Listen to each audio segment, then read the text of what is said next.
Livro de Lucas, capítulo 6, e o versículo, irmãos, do 19. Na verdade, vamos ler o versículo 17 em diante. Quem pode ler o versículo 17 em nome de Jesus? Em voz alta, fica de pé e lê em voz alta. 6:17. Isso. Jesus desceu com eles para um lugar plano. Estavam ali muitos dos seus discípulos. Uma imensa multidão procedente de toda a Judéia e Jerusalém, do litoral de Tiro e de Sidom, que vieram para ouvir-os e serem curados de suas doenças. Os que eram perturbados por espíritos imundos ficaram curados, e todos procuravam tocar nele, porque dele saía poder e curava todos. Aí agora eu vou para o 20. Pode ler o 20. Olhando para os seus discípulos, ele disse: bem-aventurados vocês, os pobres, pois a vocês pertence o reino de Deus. Pronto. Glória. Bom, tá bom. Pode ficar palestra. Glória. Irmãos, estamos em um sermão, como diz a palavra, sermão da montanha. E eu queria que vocês entendessem o porquê sermão da montanha. Porque, irmã Verônica, onde Jesus está, é próximo a uma montanha. Então Jesus está falando aqui sermão da montanha. Ele está ali na beira do mar da Galileia.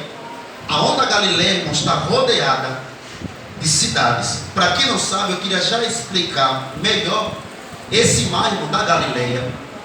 Por exemplo, você não vê o mar que ali chama Rio Sergipe? Do outro lado, você vê Barra dos Coqueiros. Você olha para o outro, você vê Coroa do Meio. Você olha para cá, você vê Socorro. E olha para cá, você vê Aracaju. Bem assim, irmãos, esse mar é rodeado de cidades. É tanto que no versículo 2, no versículo 1 do 17 aqui, Diácono Fernando vai dizer, né, que ali tinha Tiro de Sidom, Jerusalém, Torre da Judéia, e assim vai indo com alguns nomes que tinha naquela cidade. Olhem para cá para a gente entender. E Jesus, em um determinado ponto desse, está vindo, irmãos, junto com a multidão está ali tocando, está ali apertando, para poder sair virtude e curar aqueles que eram enfermos e doentes. Como de costume, Jesus não só orava, Jesus não só lia a palavra, Jesus também ele pregava e ele curava para a glória do nome do nosso Pai, que é o nosso Deus celestial. E neste momento, irmão, Jesus está fazendo isso. Mas ó, tem muita gente, por exemplo, pessoas que veio da Barra dos Coqueiros, da Coroa do Meio, de Socorro, ele está vendo que Jesus está em Aracaju, próximo ali do mercado, e eles dizem, eu vou lá ter com Jesus. Então os enfermos estão indo em busca de Jesus. Então a quantidade de pessoas é muita gente. Só que, irmãos, entenda também que naquele ambiente não tinha só simplesmente pessoas que eram cristãos. Não, tinham pessoas que também não eram cristãos, pessoas ricas, pessoas doutoras da lei, pessoas que eram fariseus, hipócritas, pessoas que viviam a Torá, que viviam da lei mosaica, e estavam naquele ambiente, chefes da sinagoga, estava todo mundo reunido naquele ambiente. Então, olha para cá, Jesus, como especialista e estrategista, Jesus olha aquele cenário, ele percebe-se que tem muita gente olhando, e o que é que ele faz? Eu vou aplicar alguma coisa que não vai ser simplesmente para os crentes, mas que vai abranger todos que estão ao redor. Porque, irmãos, crente não pode perder a oportunidade que ele tem de pregar o evangelho para que tenha salvação. Jesus percebe o cenário, vê que tem mais de 3.000 pessoas. Jesus anda no meio do mar, e aí o que a Bíblia diz, o Diácono Fernando disse, ele para em um lugar plano.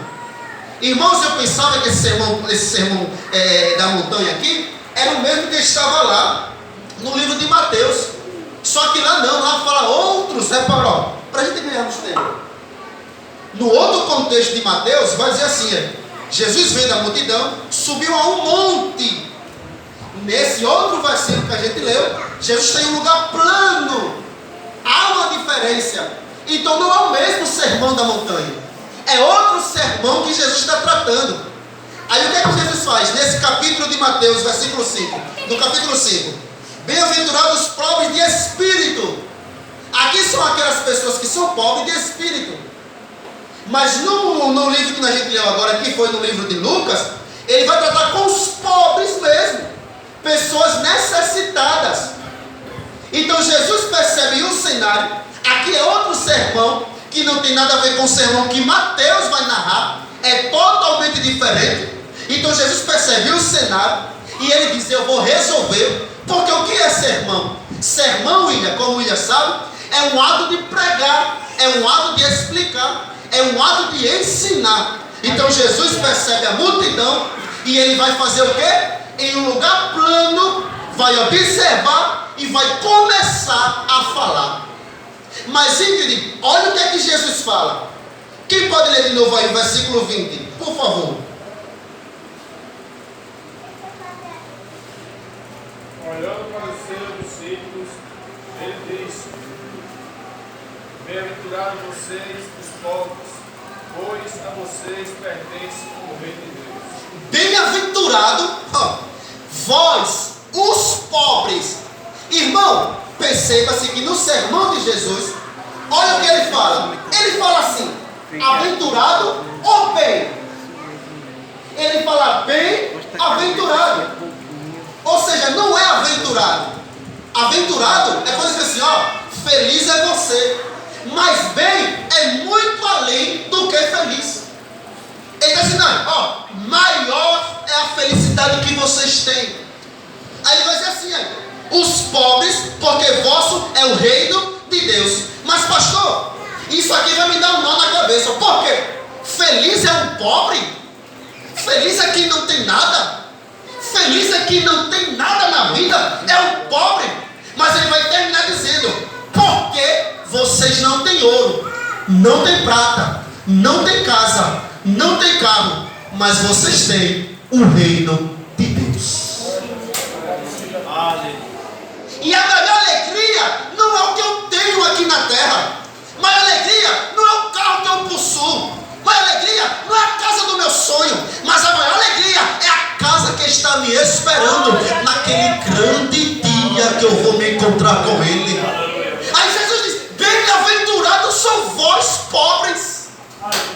Aí o versículo 21. Quem pode ler o versículo 21 rapidamente, rápido? Quinta, Jesus, que eu quero pregar hoje. Bem-aventurados vós, os que agora tendes fome, porque sereis fartos. Bem-aventurados são vós que hoje têm fome. Porque o quê?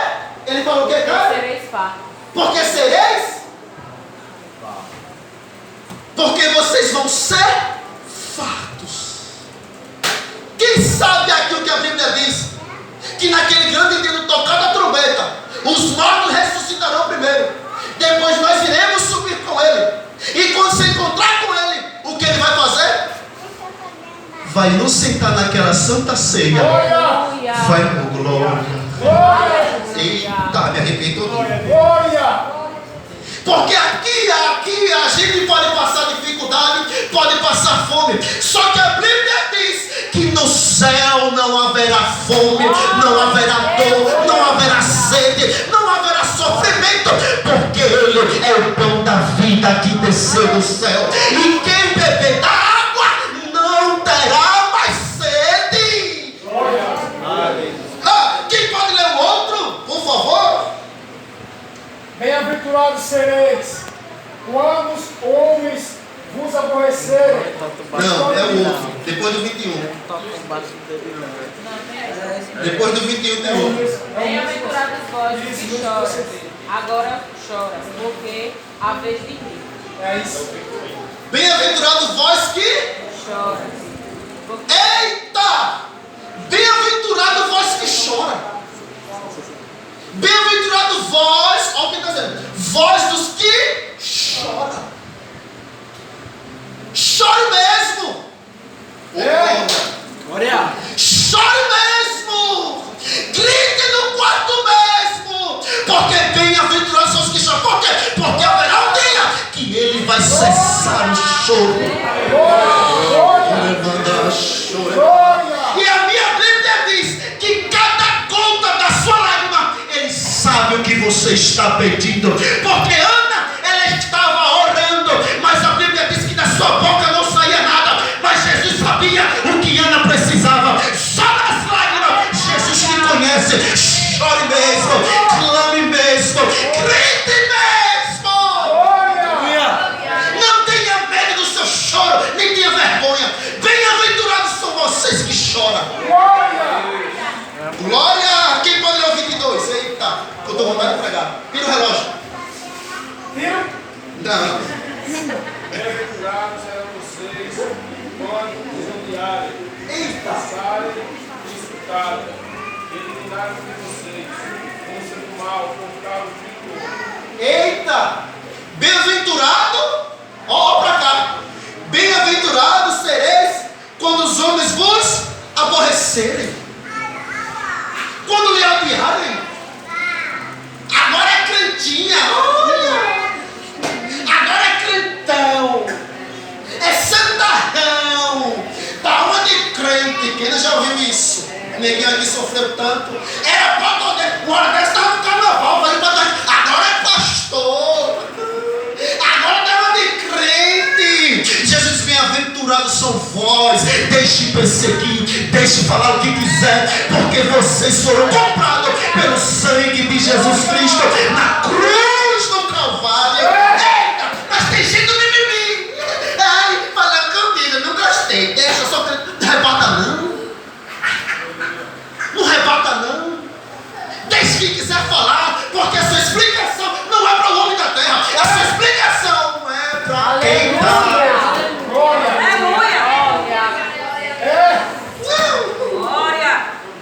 Agora é crente. Quando eu me converti, eu disse, mulher, ela disse, oi. A partir de hoje eu sou crente. Minha própria esposa, eu duvido. Mas ela estava errada, não. Um cheirador de cocaína, um homem traficante na cidade do Mesbarreiro, um homem que não valia carnaval, eu estava tocando hora dessa para se converter. Mas bem-aventurado sou o homem que é perseguido por amor da tua palavra. Eita, eu vou liberar. Se não tiver perseguição contra você, tem alguma coisa errada. É bem assim mesmo. Crente que não dá trabalho, tem alguma coisa errada. Ou ele está na mesmice, ou ele está futucando o inferno. Aleluia. Mas crente que ouve palavras duras, Glória a Deus. eita, bigode, estou incomodando. E se eu estou incomodando, estou nem aí, porque eu prefiro agradar a Deus do que agradar o homem. Eu agrado aquele que morreu por mim na cruz do Calvário. Mas há